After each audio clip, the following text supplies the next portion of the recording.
വായിച്ച ദൈവജനത്തിനായി കർത്താവിന് മഹത്വം. നമ്മുടെ കർത്താവ് ഒരു സഹോദരിയുമായി നടത്തുന്ന അഭിമുഖ സംഭാഷണമാണ് ഈ വായനയ്ക്ക് ആധാരം. ഒരു കാലഘട്ടത്തിൽ യഹൂദന്മാർക്കിടയിൽ സ്ത്രീകളെക്കുറിച്ചൊത്തിരി തെറ്റായ ധാരണകൾ നിലനിന്നിരുന്നു.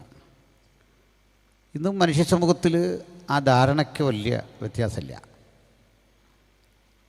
ജൂതന്മാരിൽ ഒരുവറ്റം ആളുകൾ ധരിച്ചു സ്ത്രീ ദൈവസൃഷ്ടിയിലെന്തോ കുറഞ്ഞ നിലവാരമുള്ള ആളാണ്.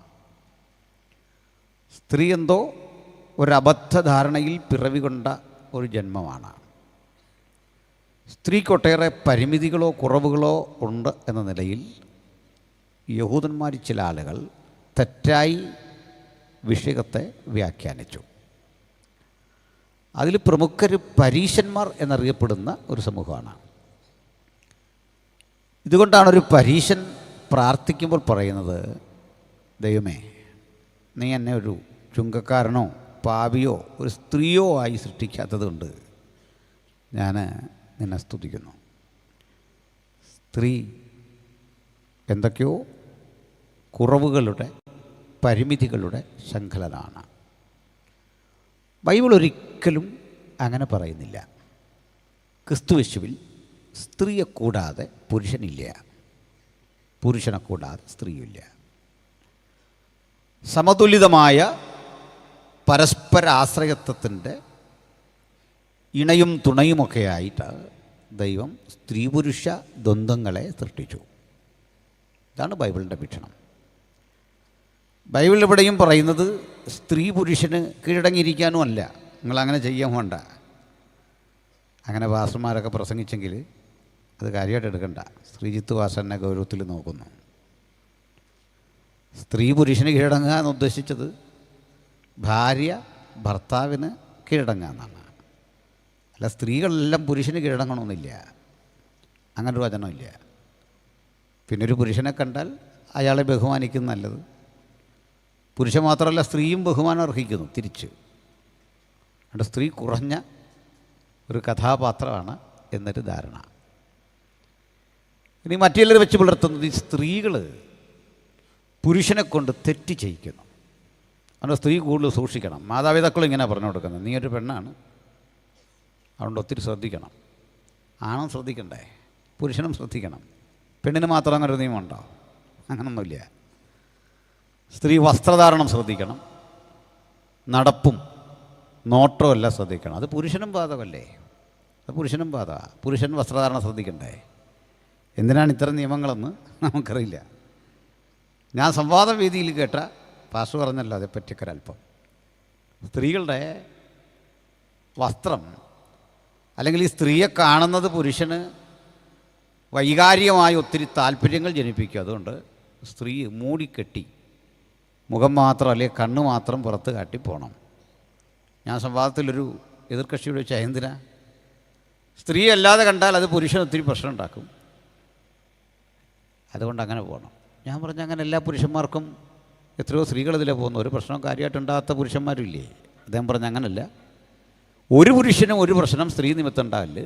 അതുകൊണ്ട് സ്ത്രീയെ അവളെ പുറത്ത് കാണാതെ വേണമെങ്കിൽ ഈ രണ്ട് കണ്ണ് മാത്രം പുറത്ത് കാണത്തക്ക വിധം പോകണം.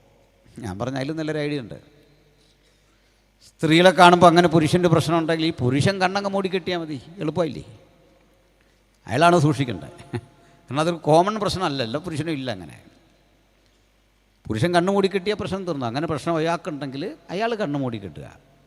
അതിനർത്ഥം സ്ത്രീ തോന്നുന്ന പോലെ ജീവിക്കാനല്ല. മാന്യമായ വസ്ത്രം സ്ത്രീക്കും പുരുഷനും ഒക്കെ വേണമെന്നേ. അതിലാർക്കാ തർക്കം? എല്ലാ കുറ്റങ്ങളും സ്ത്രീയിലേക്ക് അടിച്ചേൽപ്പിക്കുന്ന ഒരു കാലത്ത് ജൂതന്മാർക്കിടയിലെ പരീശന്മാർ എന്നൊരു വിഭാഗമുണ്ട്.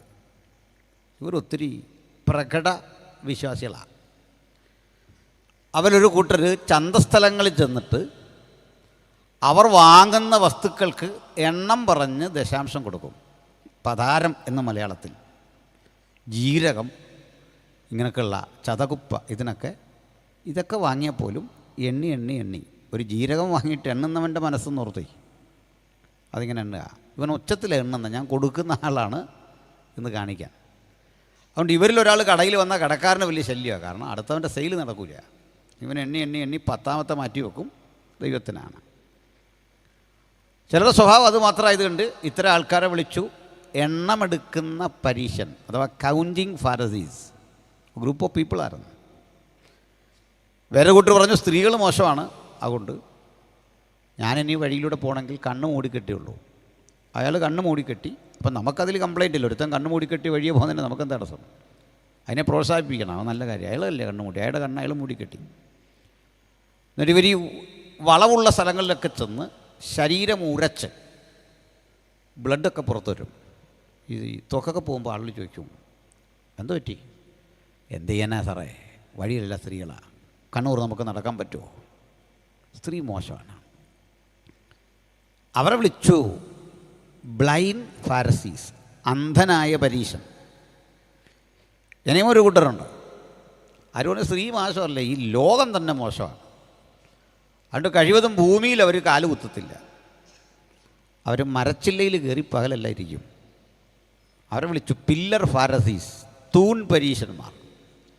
അതിലൊരു കൂട്ടർ കുറേ കൂടി ഈ പ്രകടനപരത ആളുകൾ കാണാൻ വേണ്ടിയിട്ട് ഈ മരം കുഴിച്ചിട്ടിട്ട്, തടി കുഴിച്ചിട്ടിട്ട് ഒരു ബാർ തിരിച്ച് കെട്ടി, ക്രോസ് ബാർ ഇങ്ങനെ കെട്ടി അതിൽ കയറി കാലപ്പുറത്ത് പുറത്തിട്ട് ഇങ്ങനെ ഇട്ട് ഉച്ചത്തിൽ ന്യായപ്രമാണം വായിക്കും. ഇത്ര കപടഭക്തന്മാരായിരുന്നു അവർ.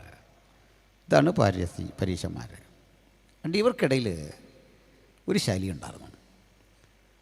വഴിയരികിൽ വെച്ച്, പൊതുസ്ഥലത്ത് വെച്ച് ഭാര്യയാകട്ടെ, അമ്മയാകട്ടെ, സഹോദരിയാകട്ടെ ഒരു സ്ത്രീയോട് സംസാരിക്കില്ല. ഈ മനോഭാവം വച്ചു പുലർത്തുന്ന മനുഷ്യർക്കിടയിൽ യേശു ഒരു സ്ത്രീയോട് സംസാരിക്കുന്ന ഭാഗമാണ് യോഹന്നാൻ 4:21. യോഹന്നാൻ 4 മുഴുവൻ അതാണ്. അതിലൊരു വചനമാണ് വായിച്ചത്. ഈ സഹോദരിയുടെ പേര് ബൈബിളിലില്ല. അവളുടെ പേര് ഇടാതിരിക്കട്ടെ. കാരണം ഈ ചില പേരൊക്കെ നല്ല പേരുകളുണ്ട് ഈ ലോകത്ത്. അപ്പോൾ ചിലർക്ക് ആ പേരിട്ടാൽ പിന്നെ വേറെ ആർക്കും ഇടാൻ പറ്റില്ല. അതൊരു കുഴപ്പം. അവരാ പേര് കൊണ്ട് നശിപ്പിക്കും. ഇപ്പം ജോളി എന്നൊരു പേരുണ്ട്. ഞങ്ങളുടെയൊക്കെ നാട്ടിൽ സുലഭമായൊരു പേരാണ്. ഇപ്പോൾ ആരും ഇടില്ല. കാരണം മറ്റേ സൈനൈഡിൻ്റെ പ്രയോഗത്തിന് ശേഷം ഈ പേര് ഞങ്ങളങ്ങോട്ടൊന്നും ആരും ഇടില്ല. അങ്ങനെ ചില പേരുകൾക്ക് ഒത്തിരി ദോഷമുണ്ട്. അപ്പോൾ ഈ പേരുകളിൽ അന്തർലീനമായിട്ടുള്ള ഇത്തരം ചില പ്രശ്നങ്ങൾ ഉള്ളതുകൊണ്ടാകണം ഈ സ്ത്രീയുടെ പേരവിടെ ഇല്ല. ഒരു സ്ത്രീയെ കണ്ടു. അതുകൊണ്ട് എഴുത്തുകാരൻ അവൾക്ക് അറിയാൻ വേണ്ടി ഒരു പേരിട്ടു. ആ പേരൊരു സ്ഥലത്തിൻ്റെ പേരാണ്, ശമര്യ. ദ സാമരിച്ചൻ വുമൺ, ശമര്യ സ്ത്രീ എന്ന് നമ്മളവളെ വിളിക്കും. ഈ ശമര്യ എന്ന പ്രയോഗം രൂപപ്പെട്ടു വന്നത് ഒരു നാടിനെ പേര് കിട്ടാൻ കാരണം ഒരു വചനം വായിച്ച് നമുക്ക് തെളിയിക്കാം. 1 രാജാക്കന്മാരുടെ പുസ്തകം 16-ാം അധ്യായം 24-ാമത് വചനത്തിലുണ്ട് എങ്ങനെയാണ് ഒരു നാടിന് ശമര്യ എന്ന് പേര് കിട്ടിയത്. 1 രാജ 16:24. പിന്നെ അവൻ ശേമേരിനോട് ശമര്യമല 2 താലന്ത് വെള്ളിക്ക് വാങ്ങി ആ മലമുകളിൽ പട്ടണം പണിതു. താൻ പണിത പട്ടണത്തിന് മല ഉടമസ്ഥനായിരുന്ന ശേമേരിന്റെ പേരിൽ പ്രകാരം ശമര്യ എന്ന് പേരിട്ടു. ഒരു മനുഷ്യന്റെ പേര് കൊണ്ടാലാണ് ഈ മലയ്ക്ക് പേര് കിട്ടുന്നത്, ശമര്യ. ഷേമർ എന്നായിരുന്നു അയാളുടെ പേര്. ഷേമറുടെ മല എന്നർത്ഥത്തിൽ ശമര്യ എന്ന് വിളിച്ചു. ഇത് കേൾക്കുന്ന പോലൊരു ചെറിയ സ്ഥലമൊന്നുമല്ല. It's a capital city. നിങ്ങൾ തിരുവനന്തപുരത്തുള്ളവരാണ്. ഇത് ക്യാപിറ്റൽ സിറ്റിയാണ്. ഒരു ക്യാപിറ്റൽ സിറ്റിയുടെ പ്രത്യേകത എന്താ? ആ നാട്ടിലെ ശ്രദ്ധേയ നഗരങ്ങളിലൊന്നാണിത്.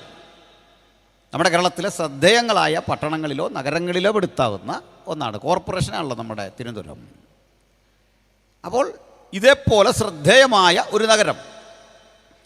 മറ്റൊന്ന്, ഒരു കാലഘട്ടം വരെ ഇസ്രയേൽ എന്നറിയപ്പെടുന്ന രാജ്യത്തിൻ്റെ പൊതു തലസ്ഥാനം.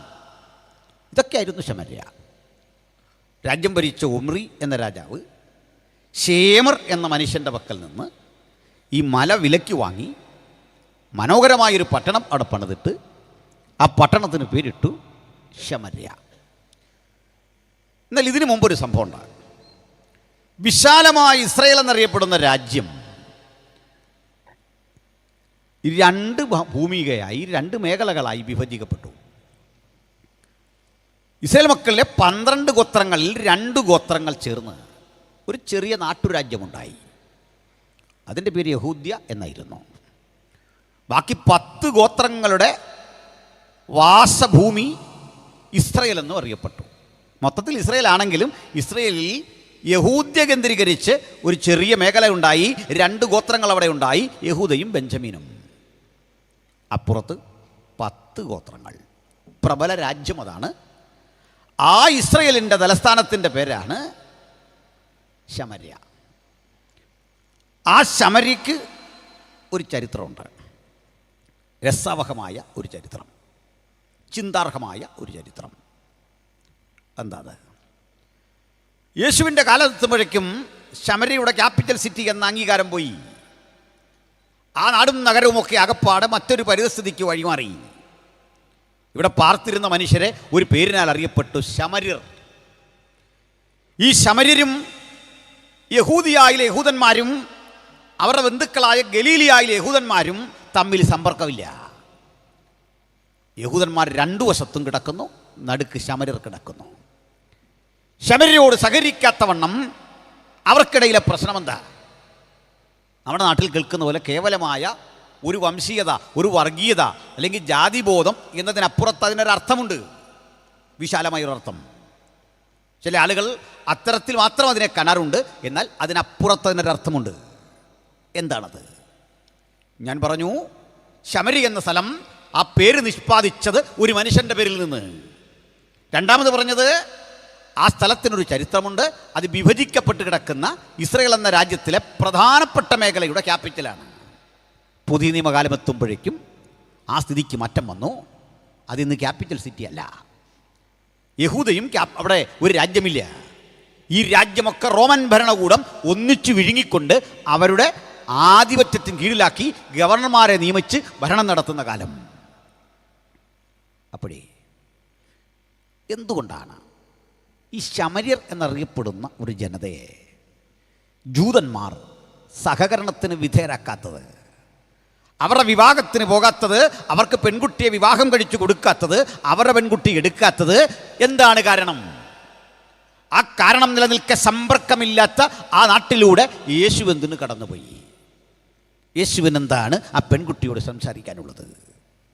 ആകാംക്ഷ നിറഞ്ഞ മനസ്സോടെ ശിഷ്യഗണങ്ങളും സമൂഹവും നോക്കുമ്പോൾ വലിയ ചില പതിവുകൾ തെറ്റിച്ചുകൊണ്ട് ചില പുത്തൻ വ്യവസ്ഥകൾ സ്ഥാപിക്കുന്നവനാണ് യേശു എന്നുള്ളൊരു യാഥാർത്ഥ്യം ശമര്യരെ ബോധ്യപ്പെടുത്തുകയാണ്. അതുകൊണ്ടൊന്ന് മനസ്സിലാക്കണം, പരമ്പരാഗതമായ ചില ശീലങ്ങളെ, പണ്ടേ മനുഷ്യൻ സ്വീകരിച്ചു വന്ന ചില കാഴ്ചപ്പാടുകളെ, അത്തരം ചില വ്യവസ്ഥകളെ അതിൻ്റെ അടിവേര് പോലും പിഴുതുമാറ്റി പുത്തൻ വ്യവസ്ഥകൾ സ്ഥാപിക്കുന്നവനാണ് യേശുവെങ്കിൽ ആ യേശു ഇന്ന് രാത്രി നമ്മുടെ കൂടെയുണ്ട്.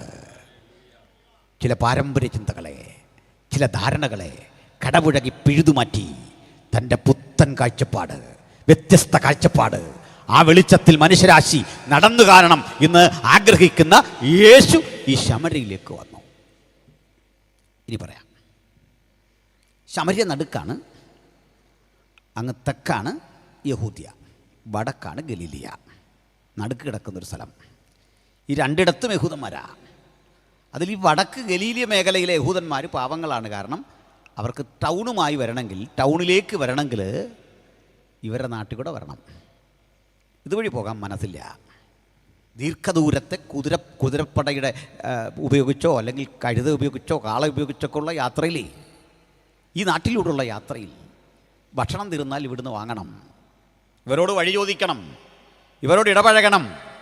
താല്പര്യമില്ല. 120ഓളം മൈൽ നീളത്തിൽ കിടക്കുന്ന ഇസ്രായേൽ എന്ന രാജ്യത്തിൻ്റെ തെക്കൻ മുനമ്പത്ത് നിന്ന് വടക്കോട്ടുള്ള യാത്ര ഈ പട്ടണം കടന്നു പോകണം. അവിടുന്ന് തിരിച്ചും. യേശു വളർന്നതും പ്രവർത്തിച്ചതെല്ലാം ഗലീലിയിലാണ്, ജനിച്ചത് യഹൂദിയിലാണ്. അങ്ങനെ വരുമ്പോൾ ഈ യഹൂദന്മാർ പൊതുവെ ഗലീലിയിലുള്ളവർ ഈ വളഞ്ഞു തിരിഞ്ഞ് 3 ദിവസത്തെ വഴിദൂരം എടുത്ത് വേണം ഈ തങ്ങളുടെ ദേവാലയമൊക്കെ ഇരിക്കുന്ന ക്യാപിറ്റൽ സിറ്റിയുള്ള യഹൂദിയയിലെത്താൻ, അല്ലെ യെറുസലേമിലെത്താൻ. ക്രമേണ ഈ സമ്പർക്കം കുറഞ്ഞു. ഏതാണ്ടും കഷ്ടിച്ചൊരു 10-20 മണിക്കൂർ കൊണ്ട് ക്രോസ് ചെയ്ത് അപ്പുറത്തെത്തേണ്ട വഴി 3 ദിവസം കറങ്ങി ഇവർ വരുമ്പോഴേക്കും നല്ല ക്ഷീണമാണ്. യേശു ശിഷ്യന്മാരും ഗലീലിയായിൽ നിന്ന് യെറുസലേമിലേക്ക് വന്നു എന്നൊക്കെ പറഞ്ഞാൽ വായിക്കാൻ എളുപ്പമാണ്. ഇവിടുന്ന് കോട്ടയമൊക്കെ പോകുന്ന ദൂരമുണ്ട്. കുറഞ്ഞ വർഷം തിരുവല്ല വരെ വരുന്ന ദൂരം നടന്നു പോകണം.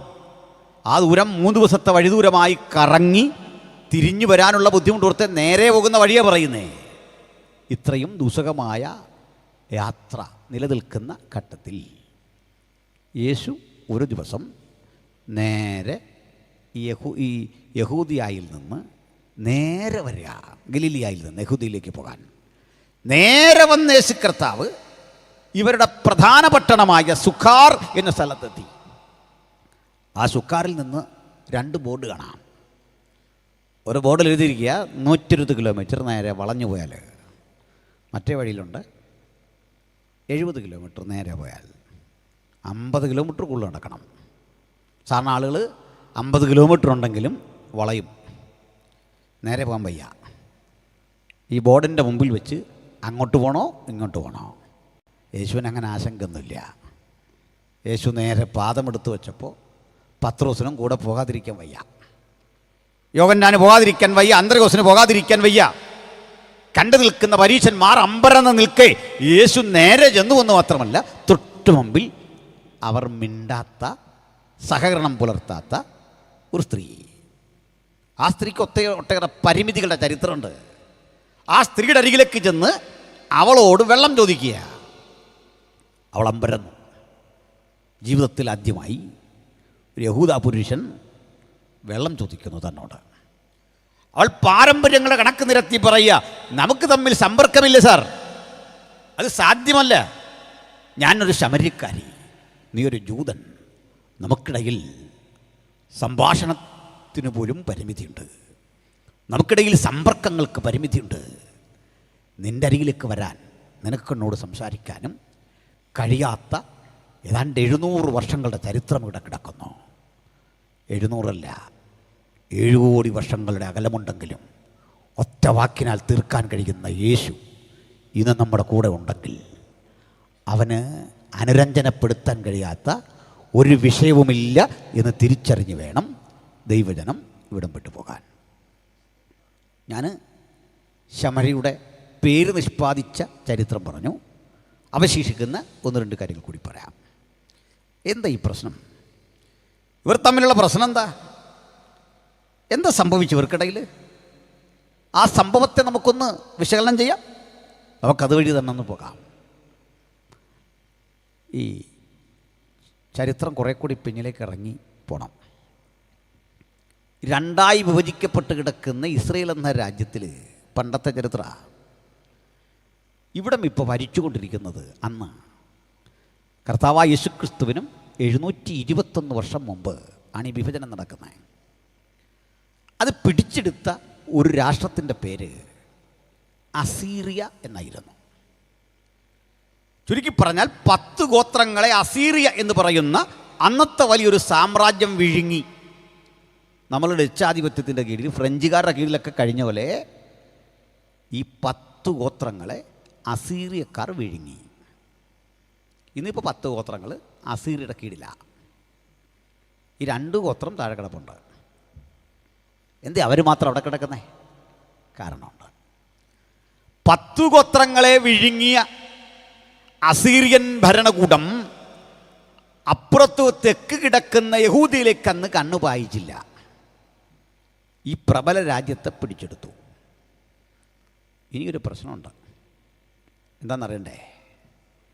അസീറിയക്കാർ ഏതെങ്കിലും ഒരു രാജ്യം ആക്രമിച്ച് കീഴടക്കിയാൽ അവർ നടപ്പിലാക്കുന്ന ഒരു ഫോറിൻ പോളിസി ഉണ്ട്, തങ്ങളുടെ രാജ്യത്തിൻ്റെ വിദേശ നയം. എന്താണെന്നറിയണ്ടേ? ഏത് രാജ്യത്തെ തങ്ങൾ കീഴടക്കിയോ ആ രാജ്യത്തിലെ സ്ത്രീകളെ മുഴുവൻ ഇദ്ദേഹത്തിൻ്റെ രാജ്യത്തിലെ അസീറിയക്കാർ വിവാഹം കഴിക്കും. എന്നിട്ട് ഇവിടെയുള്ള പുരുഷന്മാർക്ക് തൻ്റെ ആധിപത്യത്തിന് കീഴിലെ മറ്റ് രാജ്യങ്ങളിലെ സ്ത്രീകളെ വിവാഹം കഴിച്ചു കൊടുക്കും. ഇതൊക്കെ എന്ത് ഏർപ്പാടാണെന്നാണ് ചോദിക്കുന്നത് അല്ലേ? എന്തൊരു തരം ചില ഭരണാധികാരികൾക്ക് ഇത്തരത്തിൽ ഏതെങ്കിലും ഒരു വല്ലാത്ത ബോധം ഇളകിക്കഴിഞ്ഞാൽ മനുഷ്യൻ്റെ കാര്യം വലിയ പാടാണ്. കഴിഞ്ഞ ദിവസം രോഗമൊക്കെ പേർവഴി ചാർത്തണമെന്ന് പറഞ്ഞ പോലെ ചില പൊട്ടന്മാർ ഭരണാധികാരന്മാരായി വന്നു കഴിഞ്ഞാൽ ഇങ്ങനെ തോന്നുന്നൊരു നിയമമിടും. നിയമം എന്താ? നമ്മുടെ കുട്ടികളെ മുഴുവൻ ഇവർക്ക് വിവാഹം കഴിച്ചു കൊടുക്കണം. വിവാഹം കഴിച്ചു കൊടുക്കണ്ട, അവരങ്ങ് കൊണ്ടുപോയിക്കോളും. തിരിച്ചോ? പുരുഷന്മാരെന്ത് ചെയ്യും? അവർക്ക് നമ്മുടെ ഭാര്യ, നമ്മുടെ മക്കൾ, നമ്മുടെ അമ്മ എല്ലാം പോയി, മറ്റു രാജ്യങ്ങളിലേക്ക് പോയി. തിരിച്ച് നമുക്ക് അപരിചിതരായ കുറേ സ്ത്രീകളെ നമ്മുടെ മുമ്പിൽ കൊണ്ടുവരും. അവരിലൊരാളെ ചൂസ് ചെയ്യാം, കല്യാണം കഴിച്ചു പോകാം. മനസ്സിലായോ? കേട്ട ഒരു സോഷ്യലിസം പോലൊക്കെ ആണെങ്കിലും നമുക്ക് സഹിക്കാൻ പറ്റുന്നില്ല. ആലോചിച്ച് നോക്കി, ഇവിടെ ഇരിക്കുന്ന നിങ്ങളെല്ലാം കൂടെ ഒറ്റ രാത്രിക്ക് സായിപ്പ് കെട്ടിക്കൊണ്ട് പോകാമെന്ന് പറഞ്ഞാൽ ആലോചിച്ച് ചിന്തിക്കാൻ പറ്റുന്നില്ല. അല്ലെ നൈജീരിയക്ക് പോയി കുട്ടിക്ക് നിങ്ങൾ വേണ്ട, ഔട്ട് ഓഫ് കേരള പോയാൽ മതി, നമുക്ക് സഹിക്കാൻ പറ്റണില്ല. കർണാടക മുതലോ തമിഴ്നാടോ കർണാടകമൊക്കെ ആണെങ്കിൽ പോട്ടെ, നേരെ ഒറീസ, ആന്ധ്ര, ദൂരേക്ക് കൊണ്ടുപോകാം. നമുക്ക് ഒരു പരിചയമില്ലാത്ത മണിപ്പൂരികളെ, ബംഗാളികളെ നമുക്കും കല്യാണം കഴിച്ചു തരിക. നമ്മളൊക്കെ പറയാം, നീ നിൻ്റെ വീട്ടിൽ പോക്കോന്നൊക്കെ ഭാര്യയോട് പറയുന്ന എളുപ്പമാണ്. ഈ അവസ്ഥ വന്നാൽ മനസ്സിലാവും കാര്യം. ഭാഷ, സംസ്കാരം, രീതി കൊണ്ടൊന്നും പൊരുത്തമില്ലാത്ത ഒരു വല്ലാത്ത കല്യാണം. പാസ്റ്റർ തമാശ പറയാൻ നോക്കണ്ട, ബൈബിളിൽ നിന്ന് ഒരു വാക്യം കൂടെ വായിച്ച് തെളിയിക്കാം. ഇങ്ങനെ ഉണ്ടോയെന്ന് നോക്കാം. മക്കൾ തന്നെ വായിച്ചേട്ടെ, നല്ല വായനയാണ് നമ്മുടെ. 2 രാജാക്കന്മാർ 17:24 വായിച്ചേട്ടെ. 2 രാജ 17:24. അശൂർ രാജാവ് മക്കൾക്ക് പകരം ശമരിയ പട്ടണങ്ങളിൽ പാർപ്പിച്ചു. കേൾക്ക്, ബാബേലിൽ നിന്ന്, ഹൂദായിൽ നിന്ന്, ഹമാത്തിൽ നിന്നുമൊക്കെയുള്ള ആളുകളെ ഇസ്രയേൽ ജാതിക്ക് പകരം അവരെ നീക്കിയിട്ട് ഇവിടെ കൊണ്ട് പാർപ്പിച്ചു. എവിടെ? ശമരി അടക്കമുള്ള സ്ഥലങ്ങളിൽ കൊണ്ട് പാർപ്പിച്ചു. 10 ഗോത്രങ്ങളെയും പല വഴിക്ക് വിട്ടു, പല വഴിക്ക് ചിതറിച്ചിട്ട് പകരം ഈ നാടുകളിൽ നിന്നുള്ള ആളുകളെ ഇവിടെ കൊണ്ട് പാർപ്പിച്ചു. തീർന്നില്ല, ബാക്കി വെച്ച് അവർ ശമരിയ കൈവശമാക്കി അതിന്റെ പട്ടണങ്ങളിൽ പാർത്തു. വന്ന കക്ഷികൾ ശമര്യ കൈവശമാക്കി അതിന്റെ പട്ടണങ്ങളിൽ പാർത്തു. അവർ അവിടെ പാർപ്പാൻ തുടങ്ങിയപ്പോൾ യഹോവയെ ഭജിച്ചില്ല. വന്ന കക്ഷികളെ സത്യദൈവമായി യഹോവയെ ആരാധിച്ചില്ല. അപ്പൊ കുടി നീക്കി ഇവിടേക്ക് വന്ന ആളുകൾ ഇവിടെ വന്നു പാർത്തു. ഈ അസീറിയന്മാർക്ക് ഇങ്ങനൊരു തോന്നൽ വരാൻ കാരണം അറിയോ? എന്തിനാണ് ഈ സ്ത്രീകളെ ഇങ്ങനെ വിവാഹം കഴിക്കുക, കുടി നീക്കി മറ്റൊരു സമൂഹത്തെ ഇവിടെ കൊണ്ടാക്കുക? പിശാച് അസീറിയൻ മനസ്സിലൂടെ ലക്ഷ്യമിട്ടൊരു പദ്ധതിയുണ്ട്. ഇതാ തനിച്ചു പറക്കുന്ന ഒരു ജനം ജാതികളുടെ കൂട്ടത്തിൽ എണ്ണപ്പെടുന്നില്ല. ഒരു തരത്തിലും ഇഹലോകത്തിൻ്റെ ഇത്തരം വഴികളിലൂടെ പോകാതെ അരുളപ്പാടിൻ്റെ പ്രമാണങ്ങളുടെ കൃത്യത സൂക്ഷിക്കുന്ന ഒരു ജനതയെ വംശീയമായി നശിപ്പിക്കുക, അവരുടെ വിശ്വാസധാരകളെ നശിപ്പിക്കുക, കാഴ്ചപ്പാടുകളെ നശിപ്പിക്കുക, പ്രാർത്ഥനാ ജീവിതത്തെ നശിപ്പിക്കുക, സർവോപരി സത്യദൈവത്തിൻ്റെ വഴി പോകാതെ അവരെ മാറ്റി നിർത്തുക. ഈ ഘട്ടത്തിൽ ഇതിലും ഒരു അപകടം, വലിയൊരു വാഗ്ദത്തം ജൂതന്മാർക്കുണ്ട്. യഹൂദ ഒരു ബാലസിംഹം, അവൻ സിംഹി പോലെ പതുങ്ങിക്കിടക്കും. അവകാശമുള്ളവൻ വരുവോളം രാജദണ്ഡ്, ചെങ്കോൽ അവൻ്റെ കാൽക്കീഴിൽ നിന്ന് നീങ്ങിപ്പോകയില്ല. വാഗ്ദത്ത മശിഹ ജനിക്കേണ്ട ഉദരം ഈ സ്ത്രീകൾക്കിടയിലുണ്ട്. അവരെ വംശീയമായി ഉന്മൂലനം ചെയ്താൽ യേശു എന്ന ഏകരക്ഷകന്റെ കഴിഞ്ഞ രാത്രി കെട്ടതുപോലെ ആ പിറവിയുടെ വഴികടച്ചുകൊണ്ട് ഈ ജനതയെ മുഴുവൻ മലിനമാക്കാൻ അസീറിയ പദ്ധതി ഇട്ടു.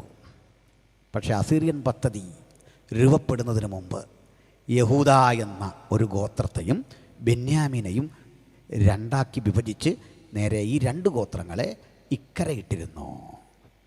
അതാണ് നമ്മൾ അറിയുന്ന യഹൂദ. ബാക്കി 10 ഗോത്രങ്ങൾ ഈ വഴിയൊക്കെ പോയി. ചിലരൊക്കെ തിരിച്ച് താഴെ വന്നിട്ടുണ്ട്, യഹൂദിയിൽ വന്നിട്ടുണ്ട്. ഈ പദ്ധതി വലുതായിരുന്നു. ഇനിയാണ് ചിന്താർഹമായ ചില കാര്യം. കുറെ കഴിഞ്ഞ് ഈ അസീറിയയ്ക്ക് തോന്നി തൊട്ടടുത്ത് കിടക്കുന്ന യഹൂദ കൂടി പിടിക്കണം.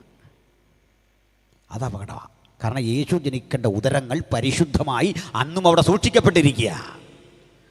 അവരെ ശാരീരികമായി മലിനമാക്കാൻ അസീറിയൻ പടയാളികൾ തയ്യാറെടുത്ത് വരവേ അത് നേരിടണം. നിങ്ങൾക്ക് കേൾക്കണ്ടേ? ഈ രാജ്യത്തെ പിടിച്ചെടുക്കാൻ പദ്ധതിയിട്ടു ചെറിയൊരു രാജ്യം, അസീറിയ ഒരു സാമ്രാജ്യമാണ്. പക്ഷെ ചരിത്രത്തിലൊരു അത്ഭുതമെന്ന വണ്ണം മറ്റൊരു രാജ്യം അസീറിയയുടെ ഏറ്റുമുട്ടി. അതിൻ്റെ പേരാ ബാബിലോൺ. അമ്പരപ്പിച്ചുകൊണ്ട് അന്ന് ബാബിലോൺ ജയിച്ചു, അസീറിയ തോറ്റു. മുമ്പ് പറഞ്ഞുള്ള മിക്സഡ് മാരേജ് നടന്നില്ല. അതുകൊണ്ടാണ് ഇസ്രായേൽ മക്കൾ ബാബിലോണിൽ 70 കൊല്ലം കഴിഞ്ഞ് താങ്കളുടെ അവകാശത്തിലേക്ക് തിരിച്ചു വരാൻ കഴിഞ്ഞത്.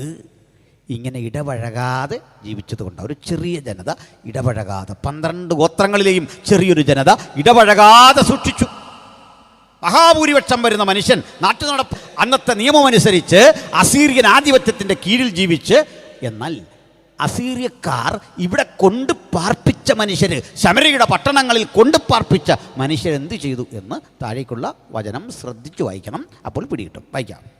അതുകൊണ്ട് യഹോവ അവരുടെ ഇടയിൽ സിംഹങ്ങളെ അയച്ചു, അവ അവരിൽ ചിലരെ കൊന്നുകളഞ്ഞു. ഈ നാട്ടുകാർ വലിയൊരു പ്രതിസന്ധി നേരിട്ടു. സിംഹം മനുഷ്യനെ കൊല്ലുന്നു.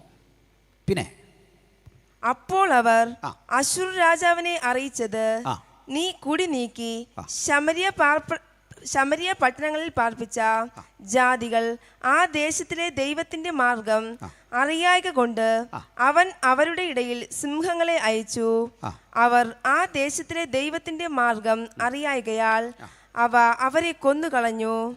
അതിന് അശ്ശൂർ രാജാവ്, നിങ്ങൾ അവിടെ നിന്ന് കൊണ്ടുവന്ന പുരോഹിതന്മാരിൽ ഒരുത്തനെ അവിടേക്ക് കൊണ്ടുപോകുവിൻ. അവർ ചെന്ന് അവിടെ പാർക്കുകയും അവർ ആ ദേശത്തെ ദൈവത്തിന്റെ മാർഗം അവരെ ഉപദേശിക്കുകയും ചെയ്യട്ടെ എന്ന് കൽപ്പിച്ചു. മതി. സിംഹം ആക്രമിച്ചപ്പോൾ ഒരു കാര്യം ചെയ്തു. നമുക്ക് ഇന്ന് വയനാട്ടിൽ ആന ഒരു മനുഷ്യനെ കൊന്ന വാർത്ത പരക്കുകയാണ്. പേടിക്കാനൊന്നുമില്ല. പാർലമെൻറ്റിലും നിയമസഭയിലും അത് ചർച്ചയാകും. ഒരു ബില്ലും പാസ്സാക്കും. ആന മേലാൽ ഇങ്ങോട്ട് ഇറങ്ങരുത്. ആന ബില്ല് കേട്ട് കഴിഞ്ഞ് സ്വയം അച്ചടക്കത്തോടെ കാട്ടി ജീവിച്ചാൽ നമുക്കൊക്കെ ജീവിക്കാം. ബില്ല് പാസ്സാക്കുന്നതല്ലാതെ പ്രത്യേകിച്ച് ഈ ഉദ്യോഗസ്ഥന്മാരെ വനം സംരക്ഷിക്കാനാണെന്ന് വീട്ടിൽ അവരെ തീറ്റിപ്പോറ്റുന്ന കാശുണ്ടെങ്കിൽ ആനയ്ക്ക് തീറ്റ കൊടുക്കുക. എന്നിട്ട് ഇവരെയൊക്കെ വീട്ടിൽ ഇരുത്തണം. മനസ്സിലായില്ലേ? മനുഷ്യൻ്റെ പ്രാണന് വിലയില്ലാത്തൊരു കാലം അല്ലേ? എത്രയോ ഉദ്യോഗസ്ഥന്മാർ ഈ ജീപ്പിൽ ഇങ്ങനെ കറങ്ങുകയാണ്. അവർക്കൊരു കൂളായിട്ടാണെന്ന് അതിൽ സഞ്ചരിക്കുന്നത്. ഒരു മനുഷ്യൻ മരിച്ചിട്ട് നമ്മുടെ രാജ്യത്ത് ഇതുപോലെ തിന്നുമുട്ടിക്കുന്ന കുറേ സമൂഹമാണ്. അപ്പോൾ ഇവരെ സംരക്ഷിക്കേണ്ടതാണ്. പാവപ്പെട്ട മനുഷ്യനെ ഇങ്ങനെ കൊന്നൊടുക്കിയിട്ടൊരു സാധാരണ വികാരപ്രകടനം പോലും സഹിക്കാൻ വയ്യ. അവിടെ ചെന്ന് ക്ഷുഭിതരാകുന്ന മനുഷ്യർക്കെതിരെ കേസെടുക്കുക. അതാകുമ്പോൾ എളുപ്പമല്ലേ?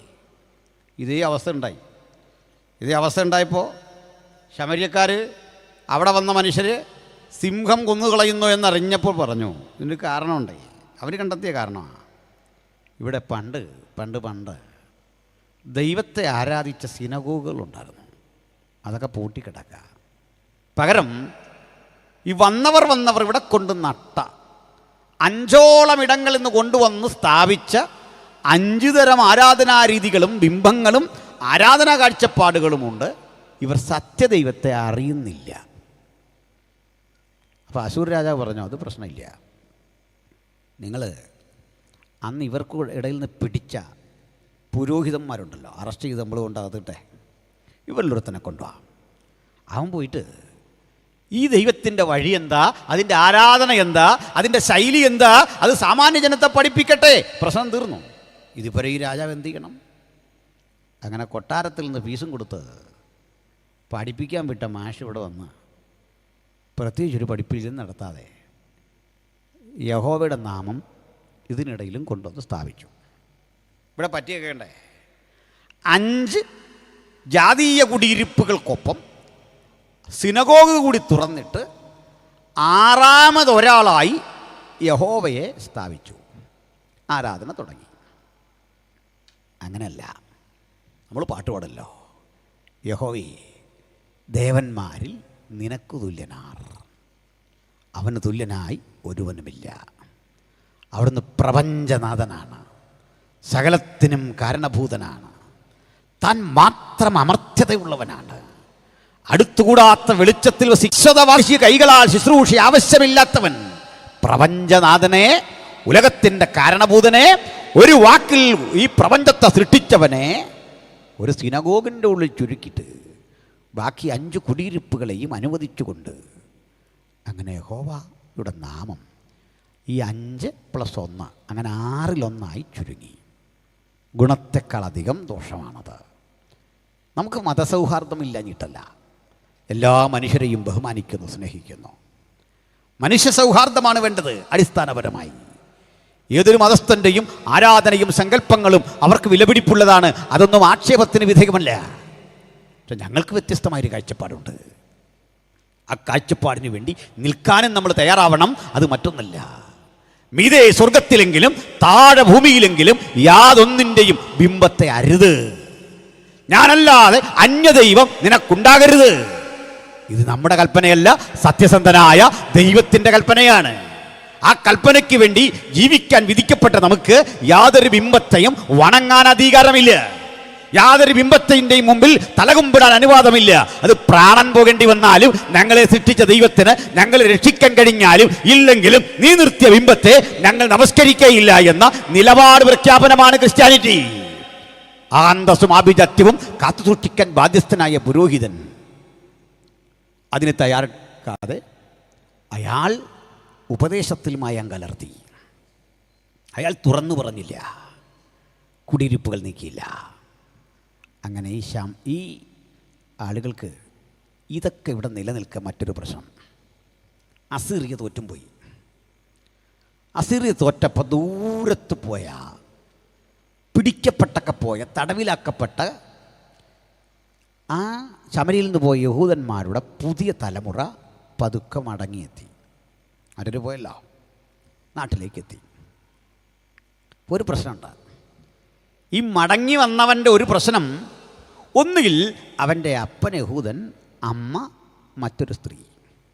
അതല്ല എങ്കിൽ അവൻ്റെ അമ്മ യഹൂദ സ്ത്രീ, അപ്പൻ മറ്റൊരാൾ. ചുരുക്കി പറഞ്ഞാൽ പ്യൂരിറ്റിയുള്ള, വംശശുദ്ധിയുള്ള ഒരു ജനതയെ കാണാതെ വന്നു. ഇവർ വന്ന് പാർത്ത സ്ഥലത്തെയാണ് നമ്മൾ ശമര്യ എന്ന് പിൽക്കാലത്ത് അറിയപ്പെട്ടത്.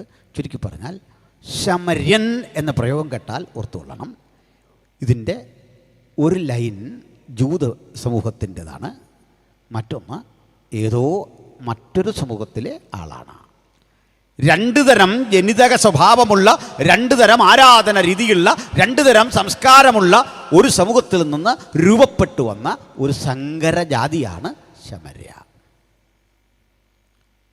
ഒരു 70 കൊല്ലം കഴിഞ്ഞ് ബാബിലോണിൽ പോയ യഹൂദന്മാരും തിരിച്ചു വന്നു.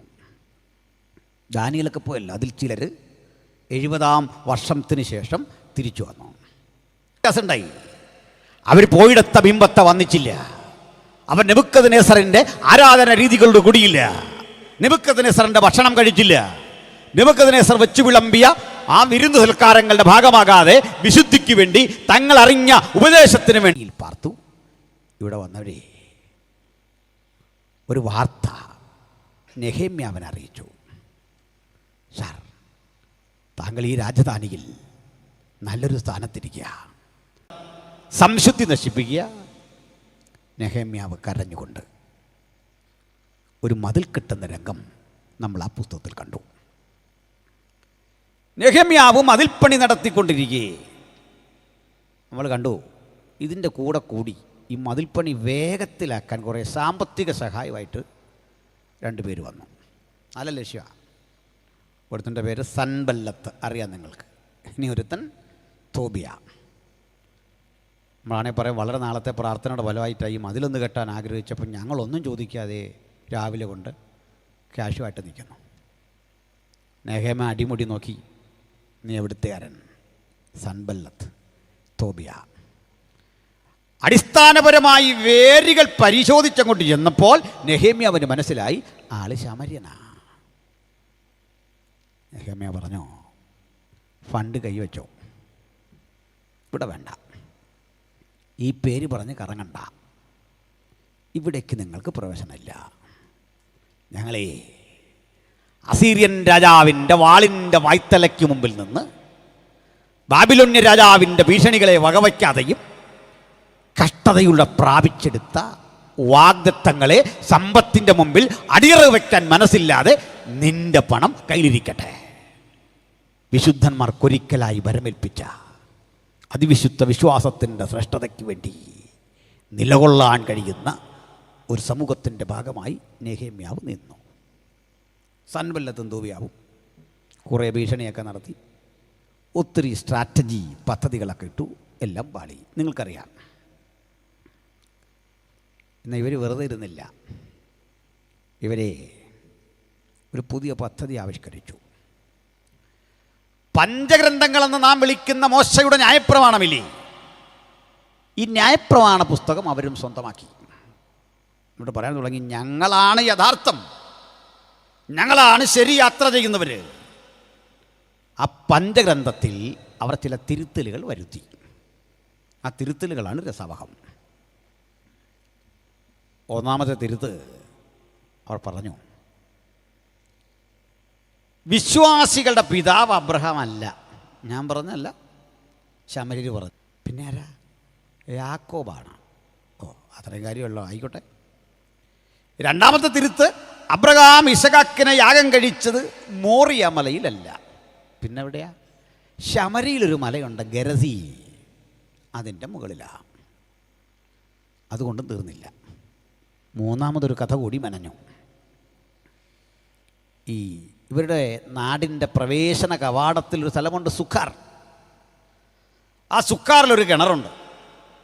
ആ കിണർ ചൂണ്ടിക്കാണിച്ച് പറയാൻ തുടങ്ങി, പണ്ട് നമ്മുടെ പൂർവികനായ യോസഫിനെ സഹോദരന്മാർ ഇട്ട് കളഞ്ഞ കിണറായത്. യോസേഫിനെ പൊക്കിയെടുത്തോടെ ഈ കിണറ്റ് മുഴുവൻ വെള്ളമായി, പൊട്ടക്കിണറൊക്കെ മാറി. ഇതാണ് ഈ കിണർ. ഇതും കെട്ടുകഥയാണ്.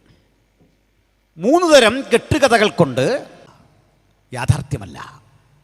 ഇത്തരം കഥകളിലൂടെ, ഇത്തരം പഠനങ്ങളിലൂടെ, ഇത്തരം ചിന്തയിലൂടെ അഭിരമിച്ചു പോകുന്ന ശമര്യ, ആ ശമര്യയെക്കുറിച്ച് നിങ്ങൾക്ക് നല്ലൊരു ചിത്രം കിട്ടി എന്ന് ഞാൻ കരുതുന്നു. ഒന്നാമത്തെ കാര്യം, ആ പട്ടണത്തിൻ്റെ പേര് വന്നത്. രണ്ടാമത്, അവിടെയുള്ള മനുഷ്യർക്ക് സംഭവിച്ച ചരിത്രപരമായ അപജയം. അവിടെയുള്ള മനുഷ്യർ അവർ വ്യക്തിപരമായി ഏതെങ്കിലും ഒരു അന്യ സമൂഹവുമായി ഇടപഴകി ഒരു പുതിയ സന്താനമുണ്ടായി വന്നിരിക്കുന്നു. അവരാണിന്ന് അവിടെ വസിക്കുന്നത്. ഇവരുമായി ജീവിതശുദ്ധി സൂക്ഷിച്ച, യെരുസലേമിനെ നോക്കി ആരാധിക്കുന്ന, ഏകസത്യദൈവത്തെ വിളിക്കുന്ന ജൂതന് സമ്പർക്കമില്ല. തരം കിട്ടുന്നിടത്തൊക്കെ ശമര്യരെ അവരാക്ഷേപിച്ചു. അതുകൊണ്ട് അന്ന് കാലത്ത് മനുഷ്യർ ചീത്ത പറയാൻ ഉപയോഗിക്കുന്ന പദങ്ങളിലൊന്നായിരുന്നു ശമര്യൻ. നമ്മുടെ കർത്താവിനടുത്തും വിളിച്ചു, നീ ഒരു ശമര്യൻ, നിനക്കൊരു ഭൂതമുണ്ട്. കാര്യം മനസ്സിലായില്ലേ? നിനക്ക് വംശശുദ്ധി ഇല്ലെന്നേ, നിങ്ങൾ കൊള്ളരാത്തവനാണെന്നേ, നിനക്ക് ആരാധന ശരിയല്ലെന്നേ, നീ ഗരസീമിനെ നോക്കിക്കൊണ്ട് ആ മല പരിശുദ്ധമാണെന്ന് പറയുന്നവനാ എന്നൊക്കെ വ്യാജമായ ആരോപണം ആ തലയിൽ ചുമന്നു, ആ തലയിലേക്ക് ഏൽപ്പിച്ചു കൊടുത്തു. കർത്താവ് പ്രതിഷേധിച്ചൊന്നുമില്ല. കാരണം കർത്താവിനറിയാൻ താൻ ആരാണെന്ന്. അവിടെ ബഹളമൊന്നും ഉണ്ടാക്കിയില്ല. നിങ്ങൾ എന്തും വിളി, എന്തും പറ. ഇവിടെ ഒരു കാര്യം കാണാം പ്രിയരെ. ഈ ഘട്ടത്തിൽ കർത്താവും 12 ശിഷ്യന്മാരുള്ളൊരു വെറുപ്പ് കൊണ്ട് അവരെ ബഹിഷ്കരിക്കാൻ, അവരെ ഒഴിവാക്കാൻ 12 ആളുകളും അങ്ങ് മാറി. ഇവരോർത്ത് ഈ 12 പേർ അംഗബലം കൊണ്ടാ യേശു ഇതൊഴി വന്നെന്നാണ്. ഏകനായി മഹാത്ഭുതങ്ങളെ പ്രവർത്തിക്കുന്ന ദൈവത്തിൻ്റെ പുത്രൻ ആരുടെയും സഹായം ആവശ്യമില്ല. ഇങ്ങോട്ട് വന്നു, ആ പെണ്ണിനെ കണ്ടു, സംഭാഷണം ആരംഭിച്ചു. കര നീട്ടി പറഞ്ഞു, വെള്ളം, കുടിക്കാനുള്ള വെള്ളം. വളർന്ന യജമാനനെ, നീ ഒരു ജൂതൻ, ഞാനൊരു ശമര്യക്കാരി. നമ്മുടെ വിശ്വാസം രണ്ടാ, നമ്മുടെ കാഴ്ചപ്പാട് രണ്ടാ, നമ്മുടെ ചരിത്രം രണ്ടാ, നമ്മുടെ പൈതൃകം രണ്ടാ, നമ്മുടെ ബോധ്യങ്ങൾ രണ്ടാ, സർവ സമ്പർക്കക്കുറവുണ്ട്. എന്നിട്ടും നീ കുട്ടി. യേശുവരെ കുഞ്ഞേ, നീ ദൈവത്തിൻ്റെ ദാനം എന്താണെന്ന് അറിയണം. You must know about the gift or charisma of Almighty. സർവശക്തൻ്റെ കൃപകൾ എന്താണെന്നറിയണം. നിന്നോട് കുടിപ്പാൻ ചോദിക്കുന്നവൻ ആരെന്നും അറിയണം. ഈ അറിവാണ് ഏതൊരു ദൈവത്തിലും വേണ്ടത്. നമുക്കിന്ന് പറയാം, നാഥാ ഞങ്ങൾ നിന്നെ അറിയുന്നു. ആ തിരിച്ചറിവാണ് പ്രാർത്ഥിക്കാൻ നമ്മെ പ്രേരിപ്പിക്കുന്നത്. ഏത് പ്രതിസന്ധിയിലും നമ്മളെ കരുത്തരാക്കുന്ന നാമം യേശുവിൻ്റെ നാമമാണ്. അതുകൊണ്ട് യേശു പറയുക, നിന്നോട് സംസാരിക്കുന്നവൻ ആരെന്നറിയണം. അവൻ നിനക്കായി കരുതി വെച്ച ദൈവിക ദാനങ്ങളെ അറിയണം. ആ ദാനം വെളിപ്പാട് പുസ്തകത്തിൽ എഴുതിയിട്ടുണ്ട്. രക്ഷ എന്നത് ദൈവത്തിൻ്റെയും കുഞ്ഞാടിൻ്റെയും ദാനം. സകല മനുഷ്യരാശിക്കും ദാനമായി രക്ഷ കൊടുക്കാൻ അധികാരമുള്ളവൻ ഇതാ മനുഷ്യരൂപം പൂണ്ട് നിന്റെ മുമ്പിൽ നിന്നിട്ട് പറയുക, നീ അറിയണം ഞാൻ ആര്. വീണ്ടും പറഞ്ഞു, അവനെ നീ അറിഞ്ഞാൽ ജീവനുള്ള ജലം അവൻ നിനക്ക് തരും. ഈ പെൺകുട്ടി വിസ്മയിച്ചു. ഇതൊരു നല്ല പെണ്ണാണ്. നമ്മുടെ സഹോദരിമാരല്ലോ ആണെങ്കിൽ എങ്ങനെ ഈ മനുഷ്യനോട് പ്രതികരിച്ചേനെ? യേശുവിനോട് സാമാന്യം അല്പം ജ്ഞാനമുള്ളൊരു പെണ്ണാണെങ്കിൽ പറഞ്ഞു, അങ്കിളെ അല്ല യജമാനനെ, ഈ ജീവനുള്ള വെള്ളമൊക്കെ കയ്യിലുള്ള നിങ്ങൾ എന്തിനാ എൻ്റെ അടുത്ത് വന്ന് ഈ വെള്ളം മേടിച്ച് കുടിക്കുന്നത്? അത് കുടിച്ചാൽ പോരെ.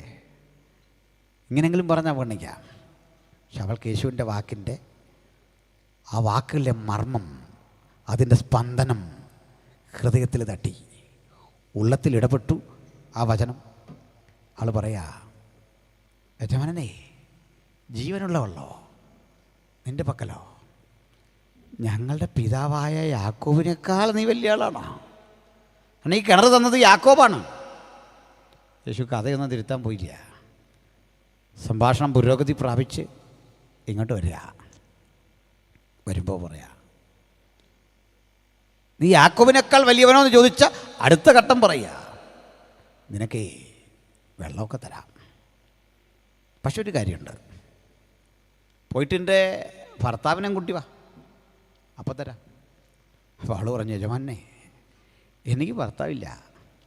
ഓ, നീ പറഞ്ഞത് ശരിയാണ്. നീ ഒരാൾക്കൊപ്പം ഇപ്പം താമസം. അയാളാകട്ടെ നിൻ്റെ ഭർത്താവല്ല. 5 പേര് നിനക്കുണ്ടായിരുന്നു. ഇപ്പോൾ ഉള്ളവൻ ഭർത്താവല്ല. അവൾ അമ്പരന്നിരിക്കാൻ കാരണമുണ്ട്. ഒരുപക്ഷെ ഇവളുടെ ഈ ജീവിതം മറ്റാരും ഇതുപോലെ കണ്ടിട്ടുണ്ടാവില്ല. എൻ്റെ ഇതിലെ സന്തോഷം, ഒരു സ്ത്രീക്ക് കേൾക്കാൻ അല്പം ബുദ്ധിമുട്ടുള്ള, പറയാനല്പം പ്രയാസമുള്ള അവളുടെ ജീവിത കുറവുകൾ യേശു വെളിപ്പെടുത്തുക. 2 ഗുണമുണ്ട്. ഒരു ഗുണമുണ്ട് കേട്ടോ, ആ വേദനകൾ മുഴുവൻ അവൾക്കൊന്ന് പങ്കിടണമെന്നുണ്ട്. ആരോടാ പറയുക? തുറന്നു പറയാൻ ഒരാളില്ല. പക്ഷേ യേശു അവൾ തുറന്നു പറയും മുമ്പ് ആ കുറവുകൾ അവളെ പറഞ്ഞു ബോധ്യപ്പെടുത്തി. ഇവിടെ ഒരു രംഗം നിങ്ങൾ കണ്ടോ? ആ കുറ്റം അവളെ പറഞ്ഞു ബോധ്യപ്പെടുത്തുമ്പോൾ ഒറ്റയാളും അടുത്തൊന്നുമില്ല. 12 ശിഷ്യന്മാരും പോയി. Jesus seeks a privacy to share the hidden matches related to the lady. ആ സഹോദരിയുടെ മറഞ്ഞിരുന്ന ജീവിത സത്യങ്ങളെ വെളിപ്പെടുത്താൻ യേശു തിരഞ്ഞെടുത്ത സന്ദർഭം അവിടെ ആരുമില്ല. ഒന്ന് മനസ്സിലാക്കണം ബ്രദറേ, നിന്റെ കുറവുകൾ പൊതുജന സമക്ഷമിട്ട് നിന്നെ ചെറുതാക്കി കളയുന്നവനല്ല ക്രിസ്തു. അവൻ നിൻ്റെ ബഹുമാനം തിരിച്ചറിയുന്നു. അവൻ നിന്നെ ആദരിക്കുന്ന ദൈവം. ഇങ്ങനെ ഒരുവനെ ഉലകത്തിലുള്ളൂ, അതാണ് നസ്രായൻ. അവന് മാത്രം സാധിക്കുന്ന ആ മഹിമയുടെ നിനക്ക് മറഞ്ഞിരിക്കുന്നൊന്നുമില്ല യജമാനനെ. യഹൂദൻ എന്ന സാങ്കല്പിക ചിന്തയിൽ നിന്ന്, യാക്കോബിനേക്കാൾ വലിയവനോ എന്ന ചോദ്യത്തിൽ നിന്ന് അവളുടെ വിശ്വാസം വർദ്ധിച്ചിട്ട് പറയാ, യു ആർ എ പ്രൊഫറ്റ്. എൻ്റെ സന്തോഷം തന്നിട്ടേ, കടലിൽ മീതെ നടക്കുന്ന യേശുവിനെ കണ്ടിട്ട് പരീശൻ പരിഹസിക്കുക, ലാസർ ഉയർപ്പിച്ച അത്ഭുത സിദ്ധി കണ്ടിട്ടേ തച്ചൻ്റെ മകനെന്ന് ആക്ഷേപിക്കുക, മരിച്ചവനെ മടക്കി വരുത്തുന്ന അത്ഭുത പ്രതിഭാസങ്ങളുടെ പരമ്പര കണ്ടിട്ട് നാട് മുഴുവൻ ഒറ്റപ്പെടുത്തുമ്പോൾ ഒരു പാവം സ്ത്രീ എന്നിട്ട് പറയാ, നീ ഒരു പ്രവാചകൻ. കാരണം എന്താണെന്നറിയണ്ടേ? എൻ്റെ കുറവുകൾ മുഴുവൻ നീ എനിക്ക് ബുദ്ധിപ്പെടുത്തി തന്നു. ഈ രാത്രി വിശ്വസിക്കുന്നവർക്ക് വചനം നേരായ പാതയിൽ വഴി നടത്തുന്ന ആലോചനയാണ്. കാത്തിരിക്കുന്നവർക്ക് വചനം പുത്തൻ അരുളപ്പാടുകളുടെ ഒരു വലിയ സ്രോതസ്സാണ്. ആർക്ക് കൈക്കൊള്ളാൻ പറ്റും? ഇന്ന് രാത്രി ദൈവത്തിൻ്റെ വചനം, കലർപ്പില്ലാത്ത സംശുദ്ധമായ ഈ ദൈവവചനം, അത് അന്തരിന്ദ്രിയങ്ങളെ ശോധന ചെയ്യുന്നതാണ്. അത് ക്രിയ ചെയ്തുകൊണ്ടേയിരിക്കുകയാണ്. അത് നമുക്ക് ബോധ്യപ്പെടുത്തി തന്നുകൊണ്ടിരിക്കുകയാണ്. അവൾ സ്വയം മറന്നു. അവള് വീണ്ടും വസ്തുതകൾ പുരോഗമിച്ചപ്പോൾ കഥ പറയാ, സത്യനമസ്കാരികൾ, ദൈവത്തെ ആരാധിക്കുന്ന നാഴിക വരുന്നു, വന്നുമിരിക്കുന്നു. അവളുടെ യജമാനെ, നിങ്ങളുടെ ആളുകൾ പറയും യെരുശലേമിൽ ആരാധിക്കണ്ടേ, ഞങ്ങൾ പറയും ഗെരസീമിൽ ആരാധിക്കണ്ടേ. ഇവിടെ അബ്രഹാം ഇശാക്കിനെ യാഗം കഴിച്ചു. ഒരു തർക്കം നമുക്കിടയിലുണ്ട്. യജമാനെ എന്ത് കുറ്റം പറഞ്ഞാലും വിവരമുള്ളൊരു പെണ്ണ, അവൾക്ക് ചരിത്രം അറിയാം, അവൾക്ക് വായനയുണ്ട്, പഠനമുണ്ട്. അവൾ വചനം വെച്ച സംസാരിക്കുന്നത്, അവൾക്കുള്ള അറിവ് വെച്ച സംസാരിക്കുന്നത്. യേശു അവളോട് മതിപ്പ് തോന്നിയിട്ട് പറയാ, കുഞ്ഞെ, ഞാനേ ഒരു പുതിയ അറിവ് നിനക്ക് തരാം, ഇന്ന് വരെ ആരും തരാത്ത അറിവ്. നീ പറഞ്ഞ ഗെരസീമുണ്ടല്ലോ, ആ മലയിലല്ല.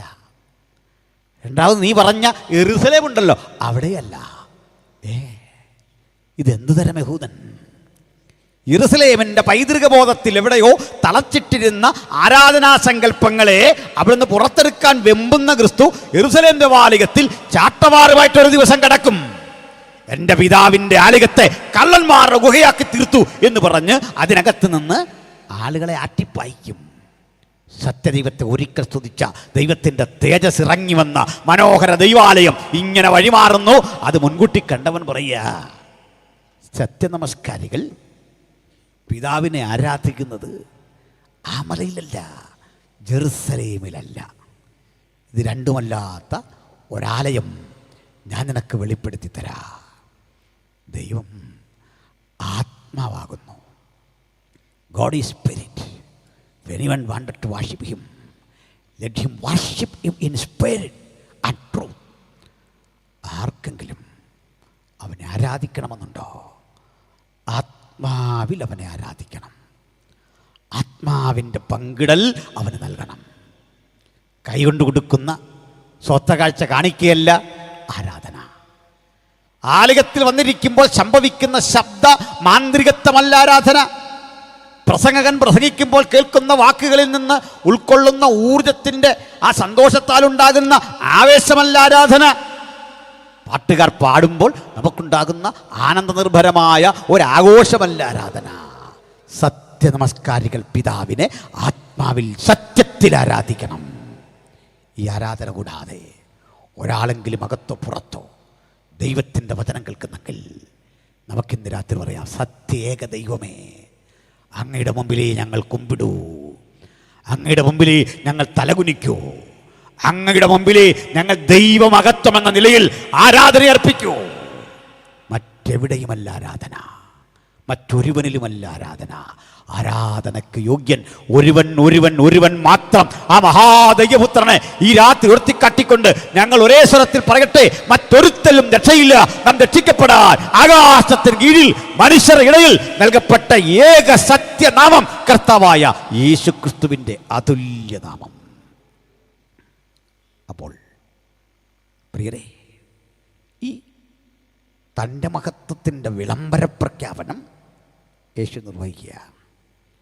എൻ്റെ സന്തോഷം, യേശുവിനോടൊരു യോഹന്നാൻ 10-ാം അധ്യായത്തിലൊക്കെ ചോദിക്കുന്നുണ്ടേ, നല്ല പണ്ഡിതന്മാർ വന്നിട്ട് ചോദിക്കുന്നുണ്ടേ, സത്യത്തിൽ നീ മശികയാണോ? ഒന്ന് പറ, ഞങ്ങൾക്ക് മശികയാണെന്നറിഞ്ഞ നിൻ്റെ കൂടെ വരാനാ. നല്ല ഇൻറ്റൻഷനിലെ ചോദ്യമാണ്. പക്ഷേ യേശു പറഞ്ഞു, ഞാൻ നിങ്ങളോട് പറയാൻ അവൻ്റെ സ്പർശനത്തിൻ്റെ സുഖമാണ് ഞാനിന്ന് ആസ്വദിക്കുന്നത്. ആ കരം തൊണ്ട് തന്നെ തൊടുന്നതിനെ പറ്റി ഉത്തിയെ പറ്റി കേട്ടിട്ടുണ്ട്. അവിടുന്ന് വരുമ്പോൾ രാജ്യത്ത് സ്ഥാപിക്കുമെന്ന് കേട്ടിട്ടുണ്ട്. മശിക അത്ഭുത മന്ത്രിയാണെന്ന് കേട്ടിട്ടുണ്ട്. നിത്യതയുടെ പിതാവാണെന്ന് കേട്ടിട്ടുണ്ട്. ഇതെല്ലാം കേട്ടപ്പോൾ യേശു പറയാ, നിന്നോട് സംസാരിക്കുന്ന ഞാനാണ് മശിക. ഈ ചങ്കുറപ്പുള്ളവനെയാണ് ഇന്ന് രാത്രി നമ്മൾ വിളിക്കുന്നത് എൻ്റെ കർത്താവും എൻ്റെ രക്ഷിതാവുമേ. ഊഹാപോഹങ്ങളിലല്ല ഞങ്ങൾ യേശുവിനെ അനുഗമിക്കുന്നത്, സത്യസന്ധമായ തിരിച്ചറിവിൽ ഈ പ്രാണനാഥനെ നോക്കിക്കൊണ്ട് പറയാ, അവനാണ് എൻ്റെ പ്രിയൻ, അവിടുന്നാണ് എൻ്റെ വീണ്ടെടുപ്പുകാരൻ, അവിടുന്നാണ് എൻ്റെ രക്ഷകൻ, എൻ്റെ ജീവിതത്തിൻ്റെ ഊടും ഭാവും അവിടുന്നാണ്. നാഥാ, ഞാൻ നിന്നെ അനുഗമിക്കുന്നു, ഞാൻ നിന്നെ പിൻഗമിക്കുന്നു. അവിടെ ഒരു കാഴ്ച കാണാം. ഈ ശമര്യ സ്ത്രീ ഇതറിഞ്ഞിട്ട് യേശുവിനെ അവിടെ നിർത്തി ഒരു യാത്ര പോവാം. യജമാനനെ, പോകല്ലേ യജമാനനെ, ഇവിടെ നിൽക്കണ യജമാനനെ, നിന്നെ കണ്ട കാര്യം, ഞാൻ അനുഭവിച്ച സന്തോഷം, ഞാൻ എൻ്റെ വേദന മുഴുവൻ നിൻ്റെ മുമ്പിൽ ഇറക്കി വെച്ച് സ്വതന്ത്ര മനസ്സോട് ഇവിടെ വിട്ടു പോകുമ്പോൾ ഒരു ഈയാമ്പാറ്റയോലെ പാറിപ്പറന്ന ഒരു ബട്ടർഫ്ലൈ കണക്ക്, ഒരു പൂമ്പാറ്റ കണക്ക് എനിക്ക് സന്തോഷിക്കണം. കാണുന്നവരോടൊക്കെ ഞാൻ പറയും, എൻ്റെ കുറവ് മുഴുവൻ വെളിപ്പെടുത്തി എന്നെ ഞാനാക്കി തീർത്തൊരുവനെ ഞാൻ ശമരിയുടെ പടിവാതുക്കൽ കണ്ടു. നാട്ടുകാരെ വാ, അവനെ ഒന്ന് കാണ്. അവനിലുണ്ട് നിന്റെ ചോദ്യത്തിൻ്റെ ഉത്തരം, അവനിലുണ്ട് നിന്റെ ആഗ്രഹങ്ങളുടെ പൂർത്തീകരണം, അവനിൽ ധനവും മാനവും പുരാതന സമ്പത്തും ശാശ്വതമായി വസിക്കുന്നുണ്ട്. അതുകണ്ട കൊലോസ്യലേഖനം പറയുക, അവനിലല്ലോ ദൈവത്തിന്റെ സകല സമ്പൂർണതയും ദേഹരൂപമായി വസിക്കുന്നത്. അവളോടി ആ പട്ടണം മുഴുവൻ ഇളകി, അവരിതറിഞ്ഞു വന്നു. ഇനി ഇവിടെ മുതൽ നമ്മുടെ ചിന്തയ്ക്ക് ഒരു ചെറിയ വേർതിരിവ് വരിക. കഥ വിവിധ ദിശയിലേക്ക് തിരിയുക. കഥയല്ല സംഭവം. ഈ പെണ്ണിനെ പഠിക്കാം. ഇവള് വാസ്തവത്തിലൊരു മോശപ്പെട്ട പെണ്ണാണോ? അങ്ങനെയാണെങ്കിൽ നാട്ടുകാർ ചെന്ന് ഇവൾ ഈ കാര്യമൊക്കെ പറയുമ്പോൾ വരുമോ ഇങ്ങനെ? ഒരു മോശപ്പെട്ട സ്ത്രീ വന്ന് നമ്മളോട് പറയാതെ, എൻ്റെ കാര്യമെല്ലാം പറഞ്ഞൊരു മാന്യനെ ഞാൻ കണ്ടു തേടി, നീ കാണുന്ന മാന്യനെയൊക്കെ ഞങ്ങൾക്കറിയാം, വിട്ടേക്ക്, കേസ് വിട്ടേക്ക്, നമ്മളാരും പോവില്ല. ആരെങ്കിലും പോയാൽ പറയും, അവൾ പറയുന്നത് കേട്ട് ആ വഴി പോകില്ലേ, അവൾ വേറെ ആരെയോ കണ്ടതാ പുതുതായിട്ട്, നമ്മളാരും വിടൂല. നാട് മുഴുവൻ വരണമെങ്കിൽ എന്തായിരിക്കും കാര്യം? ഇവിടെ ഒരു വിഷയം കണ്ടു. ഇവർ തമ്മിലുള്ള സംഭാഷണത്തിൻ്റെ കാതൽ ആരാധനയാണ്, വാഷിപ്പ്. എന്താണ് ഈ ആരാധന? സൃഷ്ടാവിന് കൊടുക്കുന്ന മഹത്വം ആരാധനയാണ്. എന്നാൽ അതുകൊണ്ട് തീരില്ല. ആരാധനയ്ക്ക് 3-4 തലങ്ങളുണ്ട്. മക്കൾ അപ്പന് കൊടുക്കുന്ന സ്നേഹവും ബഹുമാനവും ആരാധനയാണ്.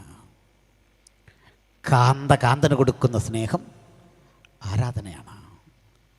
ഇതെല്ലാം ഒരുമിച്ച് സന്നിവേശിക്കുമ്പോൾ ഇസൈ മക്കളോട് പഴയ നിയമം പറയുന്നുണ്ട്, നിങ്ങളെ എണ്ണ വിട്ടിട്ട് ജാരൻ്റെ പിന്നാലെ പോയി ബാലദൈവങ്ങളോട് കൂട്ടുകൂട്ടി.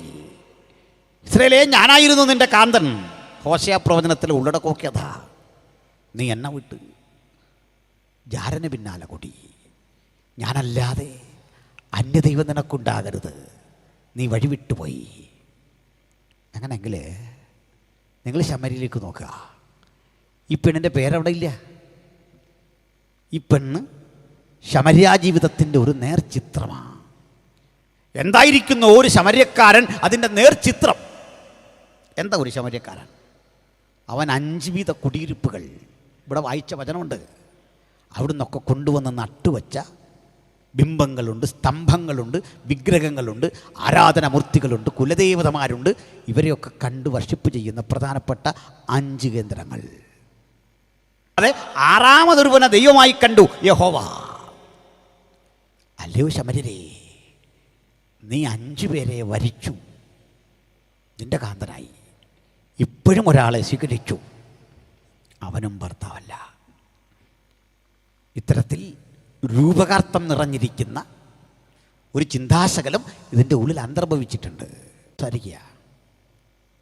നിങ്ങളൊരു കാഴ്ച ഉണ്ടോ? യേശു ഒരു അത്ഭുതവും ചെയ്യാത്തൊരു സ്ഥലമായത്. ഒരു രോഗിയെ സൗഖ്യമാക്കിയില്ല, ഒരു ഭൂതത്തെയും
ആ പാട്ട് തീർന്നവൻ കണ്ഠശുദ്ധി വരുത്തി കുടൽ വെച്ചു. കൂട്ടുകാരാ, താങ്കളാരാ? ഞാനിപ്പോൾ അകപ്പെട്ട ശത്രുവിട്ട ഓട്ടക്കുള്ളിലിരുന്ന് എന്നെ ഞാനാക്കിയ എൻ്റെ രാജാവിനെ കുറിച്ച് പാടിയപ്പോൾ കയ്യടിച്ച് കോറസ് പാടി പിന്തുണച്ച താങ്കളാരാ? അപ്പുറത്തുള്ള ശബ്ദം, പ്രിയപ്പെട്ട ഗായക, അത് വേറൊന്നുമില്ല, നിന്റെ രാജാവാണ്. നിന്റെ തൊട്ടരിയില് എൻ്റെ ഈ കണ്ണ് കുത്തി പൊട്ടിച്ച് കൊണ്ടിരുത്തിയിട്ടുണ്ട്. ശത്രു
അഭിമാനപുരസരന്മാർക്ക് പറയാം, ഞാൻ സ്നാനമിറ്റില്ല, ഒരവസരം ലഭിച്ചാൽ വിശ്വാസ സ്നാനമിറ്റ് ഞാൻ യേശുവിൻ്റെ പൈതലാകും. ഏത് ഘട്ടത്തിലും എനിക്ക് യേശുവിൻ്റെ സാക്ഷിയാകണം, യേശുവിനെ അനുഗമിക്കണം. ഏതെങ്കിലും വിധത്തിൽ വചനം നിങ്ങളുടെ ഉള്ളിൽ സ്പർശിച്ചോ? യേശുവിനെ അനുഗമിക്കാൻ, അതല്ലെങ്കിൽ സ്നാനമേൽക്കാൻ, അതുമല്ലെങ്കിൽ യേശുവിൻ്റെ മകനായി മകളായി ദേശത്തവനെ ഘോഷിച്ച് സാക്ഷിയായി നിൽക്കാൻ അടിയനെ ഏൽപ്പിക്കുന്നു പറയാൻ മനസ്സുള്ള ഒരാളെങ്കിലും ഉണ്ടെങ്കിൽ അവർക്ക് കരമുയർത്താം. ഞങ്ങൾ അങ്ങനെയുള്ളവർക്ക് വേണ്ടി പ്രാർത്ഥിക്കും. ചില കുഞ്ഞുങ്ങൾ കരമുയർത്തുന്നു, ചില സഹോദരങ്ങൾ കരമുയർത്തുന്നു, ചില മാതാക്കൾ കരമുയർത്തുന്നു. In response to this challenging message നിങ്ങൾ കരമുയർത്തി കാണുന്നു. കരങ്ങളെ താഴ്ത്താം. ഇനി ആരുണ്ട് യേശുവിനെ അനുഗാപനം ചെയ്യാൻ? യേശുവിൻ്റെ മകൻ, യേശുവിൻ്റെ മകൾ, നിന്നെ യജമാനനായി കാണാൻ, എന്നെ വശികയായി കാണാൻ ഞാനിതാ അങ്ങയുടെ പാതയെ അടുത്ത് വരുന്നു. ഞാനൊരു വാക്കിൽ പ്രാർത്ഥിച്ച് കർത്തൃദാസന്മാർക്ക് വേണ്ടി വേദി കൈമാറുന്നു. പരിശുദ്ധനെ, തിരുമുഖം ഞങ്ങൾ അന്വേഷിക്കുന്നു. നീ പിതാവിൻ്റെ അരികിൽ നിന്ന് ഇറങ്ങി വന്ന ജീവൻ്റെ അപ്പം, നിൻ്റെ സന്നിധിയിൽ നിന്നും സന്തോഷ പരിപൂർണതയുണ്ട്, നിൻ്റെ വലത്തു ഭാഗത്തുനിന്നും പ്രമോദങ്ങളുമുണ്ട്. ഞങ്ങളിതാ നിൻ്റെ പാദം നമിക്കുന്നു, ഞങ്ങൾ നിന്നെ ചുംബിക്കുന്നു. അവിടുത്തെ സന്നിധിയിലേക്ക് താഴ്ത്തട്ടെ. കരമുയർത്തി എല്ലാ അങ്ങയുടെ കുഞ്ഞുങ്ങളെയും അനുഗ്രഹിക്കണം. ഹൃദയത്തിൽ തീരുമാനം കഴിക്കേണ്ടവരെ അനുഗ്രഹിക്കണം. ഈ ദേശത്തെ കർത്താവ് അനുഗ്രഹിക്കണം. പ്രാർത്ഥന കേട്ടതിനായി നന്ദി പറയുന്നു. യേശു ക്രിസ്തുവിൻ വലിയൊരു നാമത്തിൽ തന്നെ ആമേൻ. എല്ലാവർക്കും ഒരിക്കൽ കൂടി വന്ദനം. ഈ വചനങ്ങളാൽ കർത്താവ് നമ്മളെ അനുഗ്രഹിക്കട്ടെ.